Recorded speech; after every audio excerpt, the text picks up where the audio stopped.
have to do it again. That's all. Yeah, he wouldn't. I was like, oh, come on, dude. I mean, it's not going to be as good the second time, but Yeah. Cool.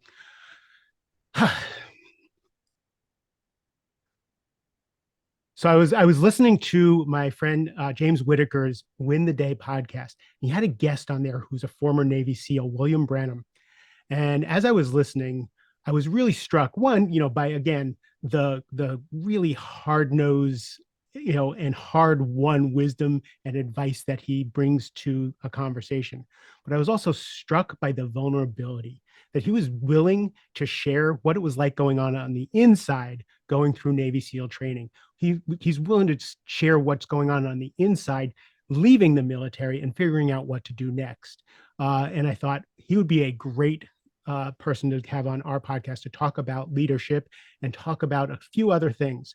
But formally, William Branum is the founder and CEO of Naked Warrior Recovery, a CBD company focused on the recovery of veterans and first responders, something really near and dear to my heart.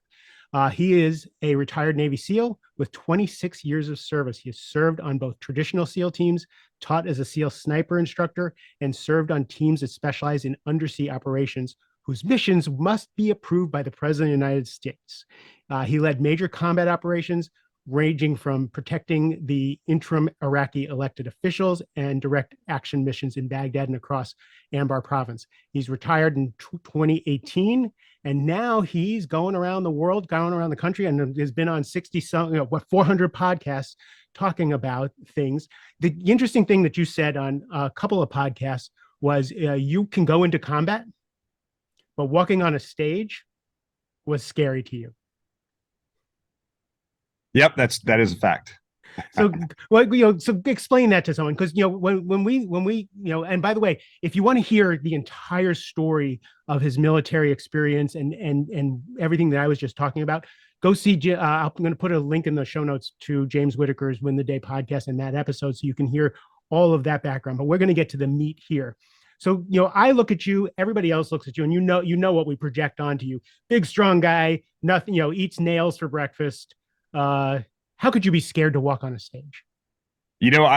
Some of it is engaging with the audience early so that they can actually relate to me. No, But no, no. the I'm not other, asking you what your fix is. I'm they, asking but no, no, why but this can is, you be scared? but it's all it's it. We all have fear. We all have fear. It's what do you do with it? Cool. And for me, when I start talking on stage, I'm terrified. I'm much more comfortable in a gunfight than I am speaking to a crowd of people, and that's okay. But you have to face your fears. You have to figure out what those things are, and you have to go attack the fear. You can't let fear control you. And I talk about fear a lot. A lot of times it's the fear that lives in that deep dark place in the back of your mind. I think about fear to be like a vampire. It lives in the darkness and it sucks the life out of you. And fear does exactly the same thing. And fear lives in that deep dark place that you don't want to tell people about, you don't want to talk to people about, and it's sucking the life out of you. So you have to go out there, you have to go out and expose your fears to the world, and that's the best way to overcome them. You have to do the things that scare the shit out of you. You said it stopped me in my tracks. You said asking for help and exposing your fears. The fact that you do that means you're killing mediocrity. What do you mean by that? Yeah, you did do your research. um I, I would argue that we're surrounded by mediocrity every day. We are at war with mediocrity every single day. Um we can order food from an Uber app. I mean, once upon a time, Uber was cool because it was like this cool technology that helped us get a ride when there was no, yellow taxi cabs around.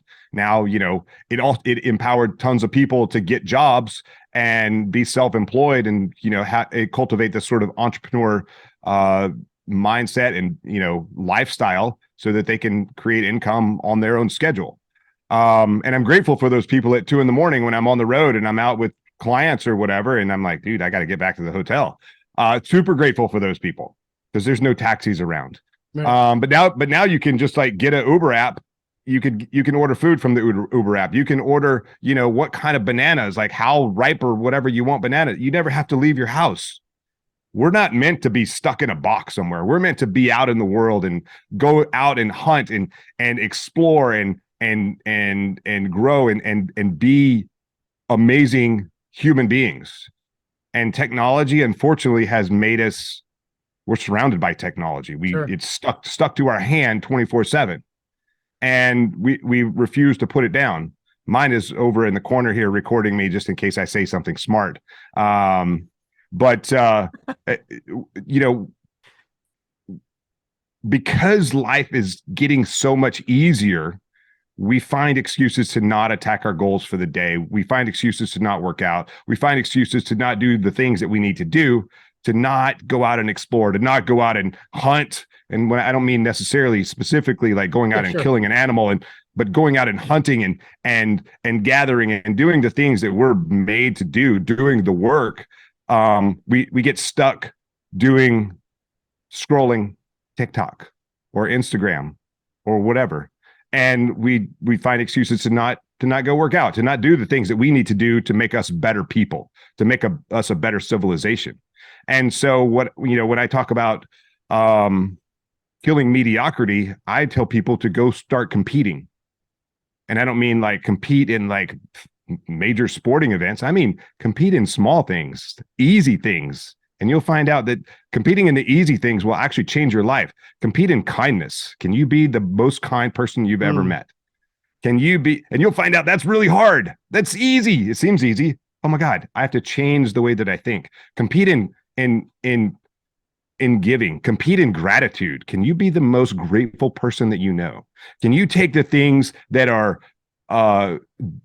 detriments that you've appear to have, like the things that have broken you down or the things that hurt you or the people that have hurt you? Can you be grateful for those people, for the lessons that they taught you about yourself? Go be grateful for things that are hard. Go be grateful for the loved ones in your life. Compete in gratitude. Can you be the most grateful person? I found that recently, I don't know, probably started really focusing on gratitude about a year ago. Like write down the 5 things that you're grateful for. And one of those things is always something that's really, really, really, really hard, or something that has caused me great anguish in my life. I'm grateful for that because that made me the person that I am today.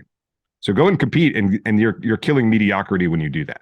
Yeah, getting in the arena. It's interesting. Johan Hari wrote a book called Stolen Focus, and it is about the attention economy. And it's about the fact that billions and billions of dollars are being spent, psychiatrists are being employed on how to keep our attention on that little red dot on our phone, right? Like lab rats.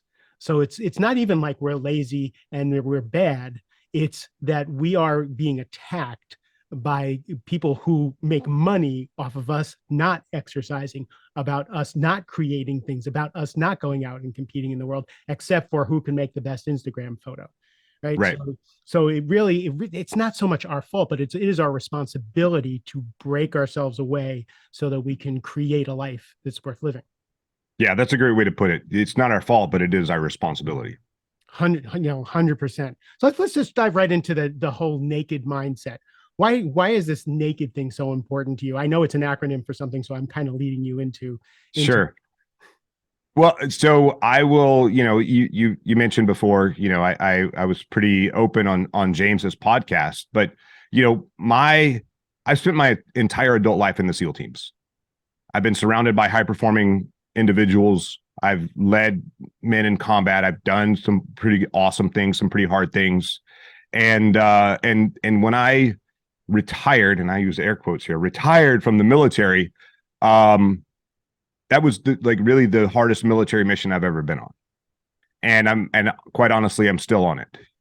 I use the analogy that if you think about the Avengers movie where Thanos like snapped his fingers and the whole world, like half the world's population vanished. That's the way I felt. Like people were like at their dinner table with their family and then their family was gone. I had like one day I had a mission, I had a team, and I had a purpose.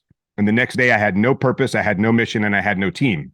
And so that really kind of broke me down psychologically. And so I had to become brave enough to start asking for help. I had to become brave enough to start to take my ego off, to say, I can't figure this out on my own. I need help over here, which was really a hard thing to do. How do you overcome that? Um, How do you overcome that? Because you don't have to be a Navy SEAL. I'm a coach. Like I do this for a living, and I can't stand asking for help. Right? I have to yeah, force myself to ask for help. How do you yeah, overcome that? yeah, and we're in the very similar occupation. I do that as well, and it's hard. I was just on an we'll call it a retreat. I did an event with an organization called Man Made last week where we Something hiked the tells me Grand Canyon. your retreat is not a spot, not spa treatments. So Was not exactly. So we hiked the Grand Canyon. We did the rim to rim to rim. So we started on the south rim, hiked to the north rim, turned around and hiked back from the south rim. And it was 54 miles. It took us 25 and a half hours to do. The guide that was with us said this is the hardest, the worst conditions he's ever seen. There was another gentleman in the group that has done it before. And I said, how is this different from, how you'd done it before? He's like, if those same weather conditions were happening for me to hike it, I would have turned back and gone back home. That was not an option for us. We showed up, we flew into Arizona to hike this thing. And so we're going to do it. It was 13 of us. And it's awesome that we did because we saved a young kid's life. He was out there alone. He was soaking wet. He was on the far end of the canyon. And we rolled in about 8 a.m. I think to that far end ranger station that no one was at, and we're like resting, getting some water, getting ready to hit the north rim. And this kid comes out of the bathroom, out of an outhouse. They're kind of nice outhouses, but still they're just plywood buildings. And he was like, "Hey, can you guys help me? I'm not doing so good." And he's like in his underwear. It's like 45-mile-per-hour winds. It's raining. It's cold. And it's about 38 degrees. It's cold. And so, we wrapped the kid up in space blankets. We had, some camping stoves. We made him some hot chocolate. We got some food in him. We eventually got the ranger station building open. There was a heater in there. We put him in there. We had two guys that couldn't make it to the north rim and then all the way back down and then all the way back out of the canyon. And so, we got this kid nutrition. We called the Rangers. We're like, "Hey, we got this kid." He's like, "Whatever." And they're like, "You know what? We can't do anything about it. We're not going to do anything about it. When he's good enough to walk out himself, we'll come and we'll get him." So we attacked the north rim. We turned back. We came back down. There was another group at the bottom of at that ranger station with a guide, and the guide was like, "Not my responsibility."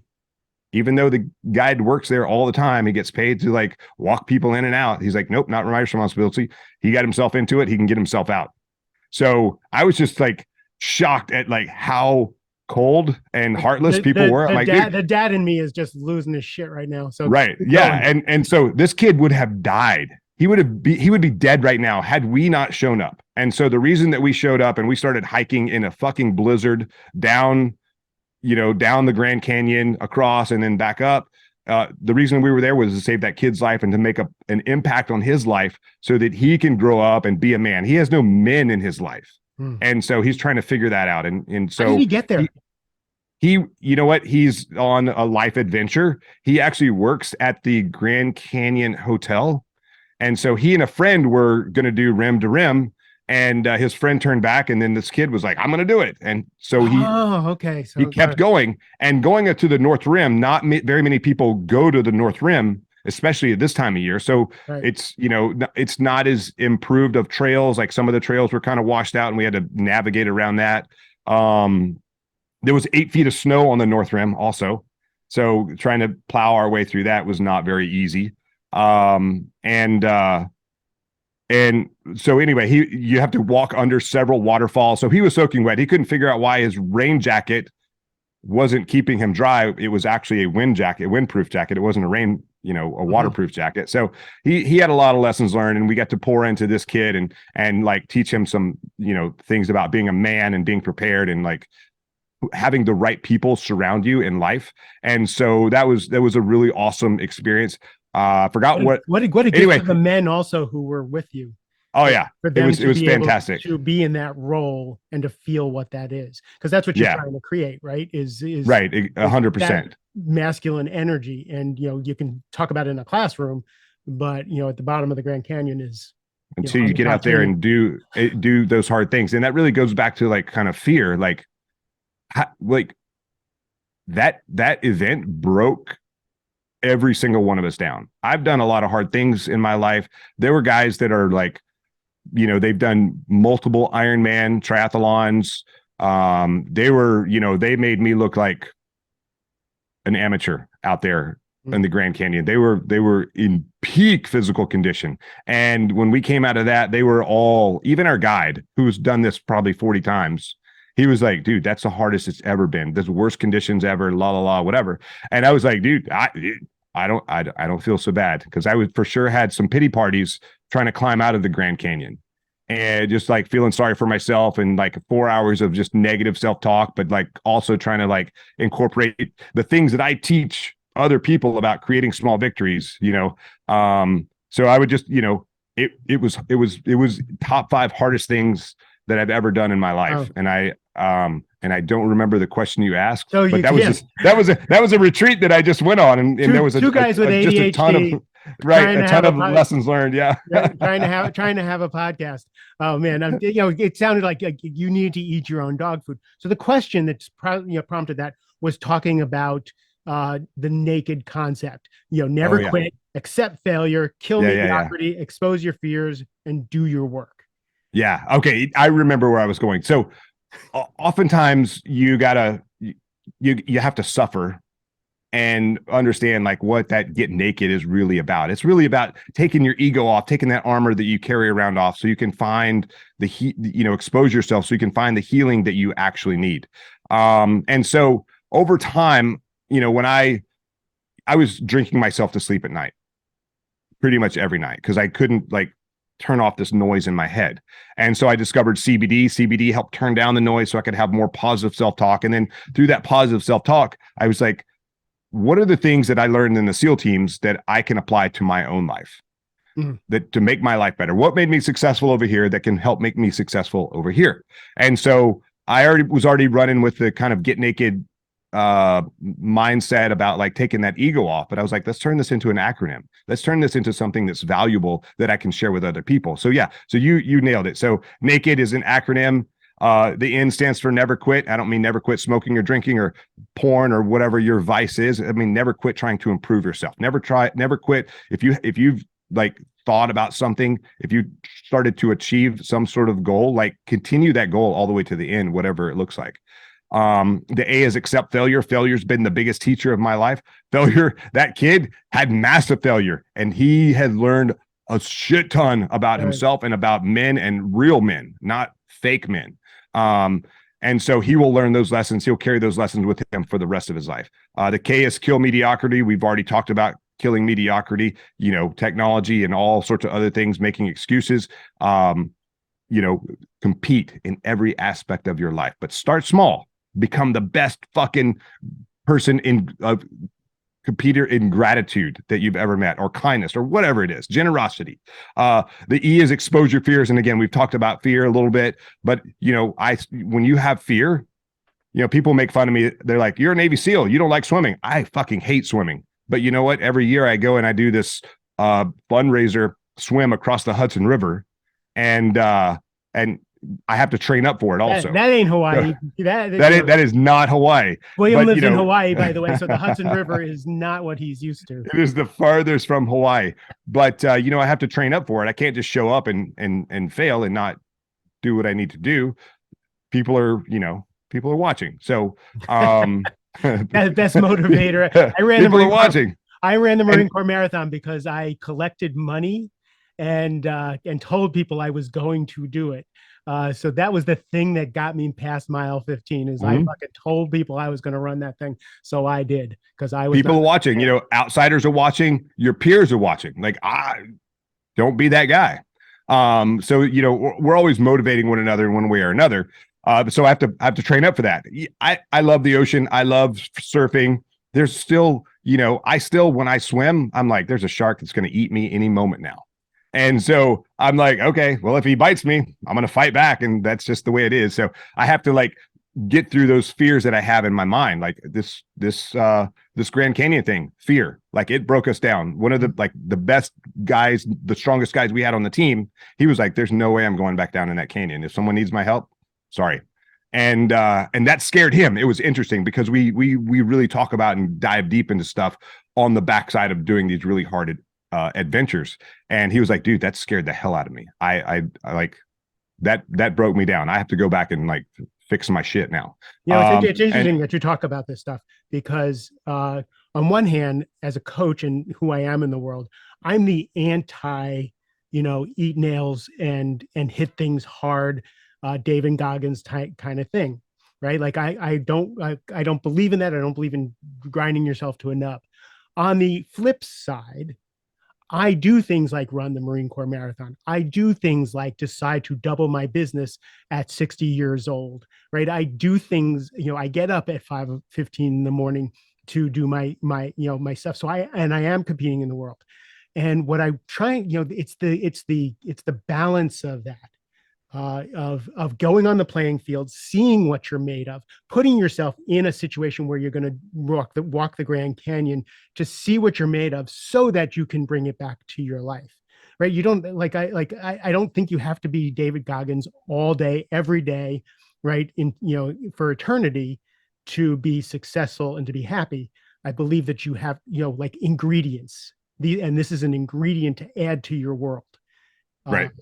right. So when I was listening to when I first met you, I had someone go, I was coaching someone who was going through something really hard. And we went through the piece of, all right, feel your feelings. Okay. Be okay with being a victim for a little while, right? Lick your chops. And then your episode came just at the time where it was time to put a helmet on and go to fucking work. Right. So he felt the feelings. He did his victim business. He was at that point. You showed up. We did it. Right. So all of this stuff is, where are you at in your life? Where is it going to fit in? And then, push yourself. I talk about being gentle with yourself, but I fucking push myself, like a Navy SEAL all the time. You have to.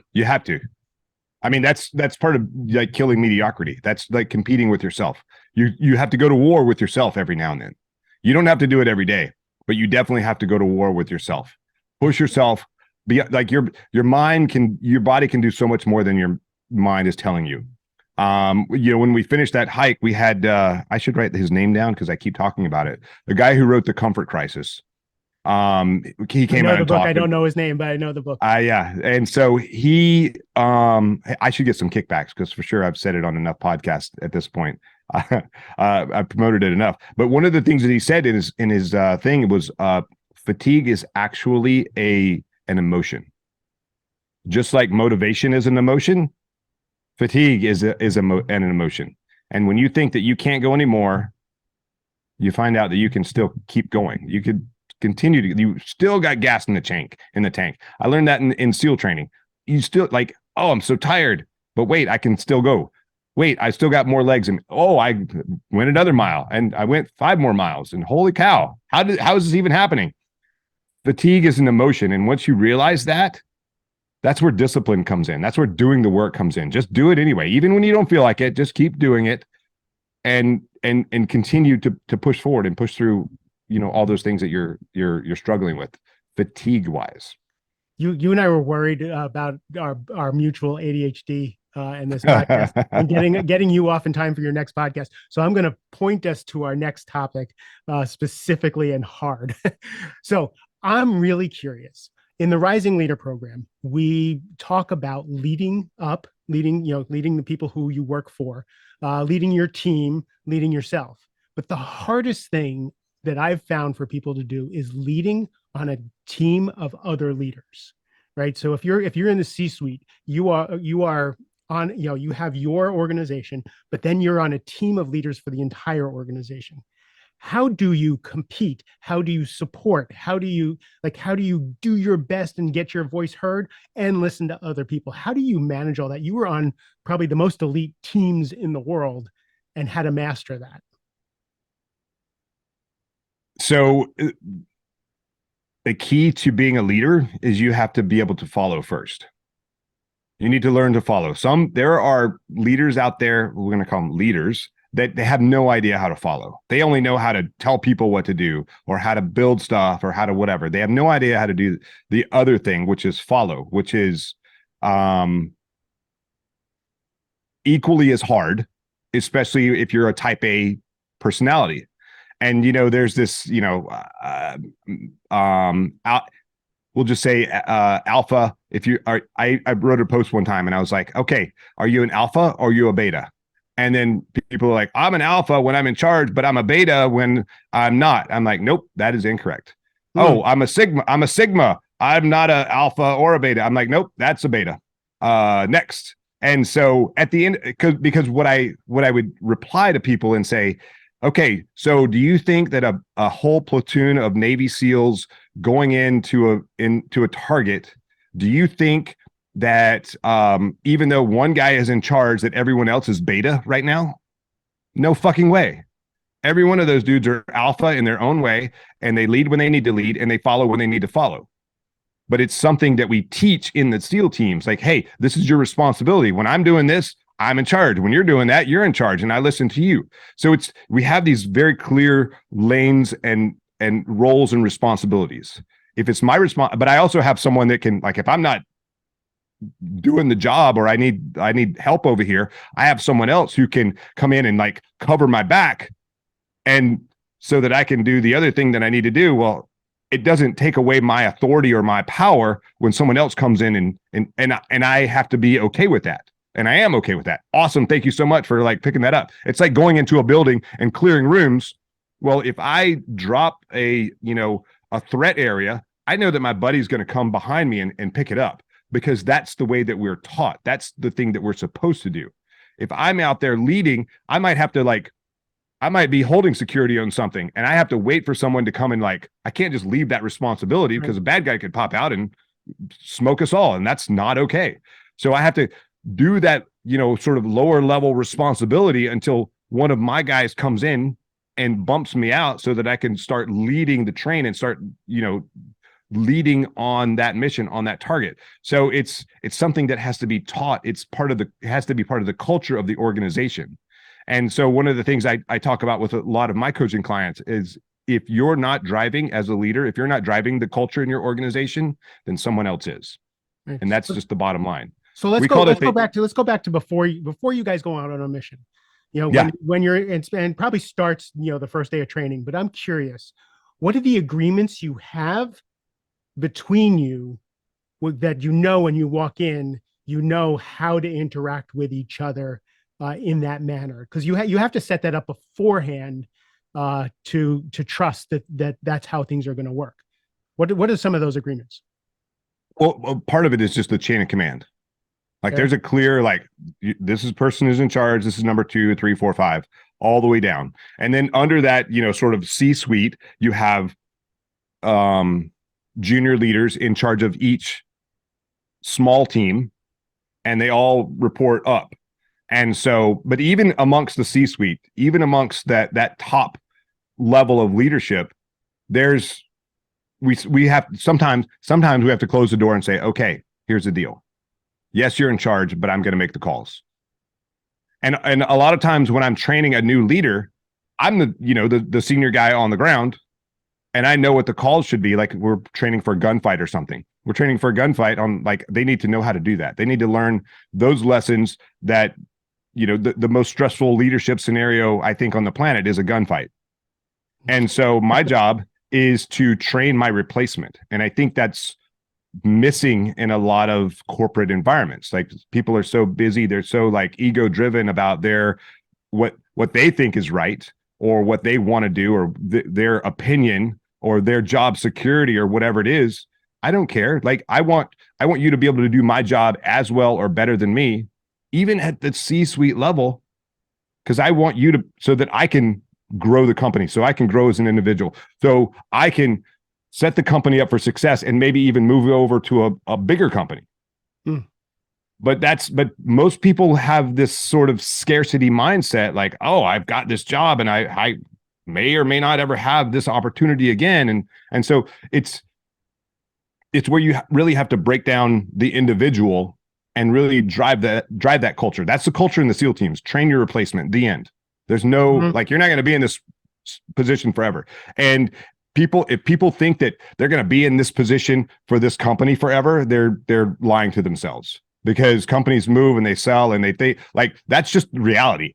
That's the world that we live in. You have to adapt and overcome. If you are stuck in the old way where you think that you're going to get a pension after 30 years or something like that, we don't even do that in the military anymore.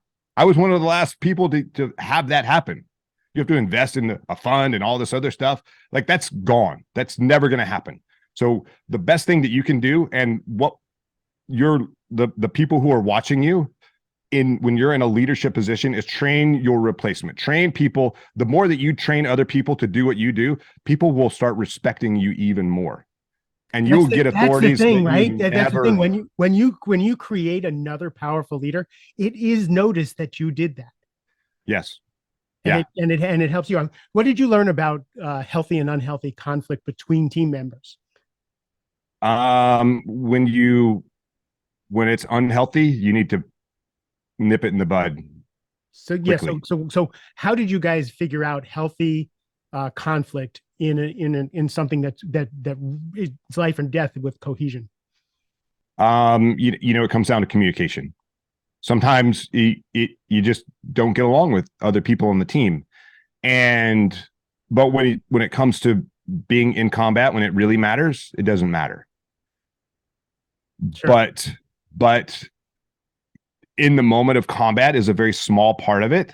So if you have someone that's toxic in the organization, you need to address it immediately. And how do you address it? Well, sometimes it's, you sit down and you have a counseling session. Okay, what's the problem? What's going on here? And you kind of dig down if you can. Sometimes you can help them. Sometimes you can't. I mean, we've had guys where we've kicked them out of the SEAL teams because they just weren't coming around. And that's okay. They didn't belong. They're a great operator, but operating is 1%, 2% of, break glass in case of war. Well, we don't have a lot of war going on right now. We have some conflict going on, but we have, even then, you can't have it in any organization. You can't have that toxicity. If it's there and they won't fix themselves, you have to get rid of it. The end. It's not negotiable. It's that whole like 80%, 80-20 rule, like 80%, you're going to spend 80% of your time on 20% of the people. Yeah. Right. It's generally the problem people. So let's mitigate that as much as possible. I understand that people need a job and whatever. Get rid of it. Maybe they're the best person that can do that role in your organization. You know what? There's another person that can do that role. If their toxicity is creating chaos in your environment, then you have to get rid of it. It's like, whatever, you have a cancer in your body. You're going to do everything you can to get rid of that because it's going to eat the rest of your body. Why would you let that happen to your organization? Get rid of the cancer. Agreed. Last question. So, you were in leadership positions. You were in positions where you had to follow, and it was life and death, whether you agreed or not. And then you were training and teaching these skills. What from your SEAL team training translates to the business world? What are you thinking, kind of the main points that you learned from your military training that translate out to business? All right, I'm gonna try to do this one really quickly. I like to call it 5 SEAL secrets of leadership, and maybe we only go through 3 of them. So number 1 is excuse me, is to multitask like a Navy SEAL. So if you're in a gunfight, you have to be able to do 3 things really well. You have to be able to shoot, you have to move, and you have to communicate. Nothing else matters, right? So when you're shooting, you're delivering your product, you're delivering your service, you're delivering whatever that is, right? If you're maneuvering, if you're moving, you're maneuvering around the battlefield. You move left, right, back, forward, whatever. And every time you maneuver, you change your perspective of the battlefield. Same thing happens in business. You sell something, you buy something, you make a decision in the organization. The perspective of what's happening in the organization changes. You hire someone, you fire someone, you whatever. The perspective of what's happening in the organization changes. Communication is two-way 100% of the time. Even if it's a billboard out there for marketing, it only works if someone makes that phone call and calls you to work on to for your service or your product or whatever. So that's and the secret here is you can only do one thing at a time. You can only shoot while you're shooting. You can only move. You can't be shooting while you're moving. You can't effectively shoot while you're move, and you can't effectively communicate when you're moving or shooting. You can be like, baby, break right, but you have to really stop shooting, and you can't. You have to stop shooting you before just you gave us can. an oxymoron. You need to multitask all these things, but you can't really multitask these things. There's really no such thing as multitask, and that's the truth. So I'll just give you one more. So leadership lesson number 2 is leaders get no bullets, and I get a lot of pushback on this until people really understand it. So going back to training young leaders in a gunfight, they finally made it. They're in the SEAL teams. They're like, we're practicing these gunfight scenarios where their job is to maneuver the team around the target and take out the target or whatever. So we're walking through the woods, we're walking through the desert, and these targets pop up and they start shooting at us, and we start engaging the target. And those young leaders, 100% of the time, they start engaging the target, bam, bam, bam, bam, bam, bam, and start knocking things down, and they're doing a great job. Except they're not leading. Their job is not to look down the sights of their weapon and engage the target. Their job is to look at the enemy, look at the friendly forces, look at the terrain, and make a decision. So after 2 or 3 runs, like I told you, like my job is to train my replacement. So I'll position myself next to that brand new leader and let them fail, let them do the thing that they're doing, and just watch. And me as a senior guy, I don't get to shoot that much. So now this is my opportunity to shoot and engage the targets and do the fun stuff. And so I'm like, and so I'll say, hey, what's a call? Hey, what's a call? Hey, what's a call? And so they're like, they're still shooting. And then they're like, I don't know. And then they keep shooting. So eventually I take their, like 2 or 3 runs later, I'm like, I take their bullets away. I'm like, you get to go out there, but you get no bullets. And they feel absolutely neutered. I've taken their manhood away and they hate me. And that's okay. Because now when the contact happens, when we start getting in the gunfight, they can't shoot because they don't have any bullets. So now they have to do their job. So now they're like, okay, what's the enemy situation? Okay, what's the friendly situation? What's the terrain? Okay. And if they kind of get stuck, I might pimp them like, hey, what about that hillside over there? And I'm still shooting because I know the call. I know what needs to happen because I've done it 1,000 times. And then they start making the right calls. And then eventually I'll give them their bullets back. But in the beginning, you get no bullets. Your job, if you're looking down the sights of your weapon and you're engaging the target, there's zero chance that you can actually lead. You need to step back, detach yourself from the gunfight, look around. What do we need to do? Now, make that call and we move. Now, my perspective has changed. Now, I make a new call and continue. So, detaching leaders getting, like, if you're looking down the barrel of your weapon, you're not, and you're shooting the target, you're not leading. The end. So leaders get no bullets. So that's such a visceral example. And I have a coaching exercise now that I'm dying to try with one of my clients. Okay. You need to get this thing done and you have to delegate everything. You are not allowed to do a thing, but you still need to accomplish the goals. I can't do a thing. Nothing. You cannot do a thing. You must sit on your hands. And I could watch. It's not life and death like what you're talking about, but I can watch their eyes popping out of their heads. What if someone does something wrong? That's amazing. Oh my God, William, this is so cool. Just quickly, just tell me a little bit about what you're doing for veterans and and how other people can actually help. So again, CBD was a modality that helped me, and so a portion of our the profits from Naked Warrior Recovery go to veteran services, go to nonprofits that help veterans either transition from the military, help them with things like PTSD. I have a friend who has a nonprofit who pays for Gold Star family homes. So I'm actually I don't run. I hate running. So I'm gonna do because I hate running. I'm gonna do an ultra marathon in June, I believe. I'm going to do an ultra marathon. That's great. That's great. I hate running. I'm terrified of running. So it's actually it's a 1.1 mile loop. It's a last man standing event, and I'm looking to use it as a fundraiser. I'm not trying to win the race. I'll go as many laps as I can. You have 20 minutes to finish your 1.1 mile loop. And I'm going to use that as a fundraiser to donate profits to my friend's charity for paying off Gold Star family homes. Oh, that's incredible. You and I were talking before the mics went on about 22 veterans a day take their lives, right? So anything that we can do to support any facet of people leaving the military and coming back to civilian life, I think is Yeah, we it's we just just we essential. just we just lost a guy 2 days ago, and he was shot 24 times in Iraq. Survived that. He got up. He killed all the bad guys around him. Like he was shot up, and he just took his life 2 days ago. So it's a mission that we're on to eliminate veteran suicide. My dad was one of those 22.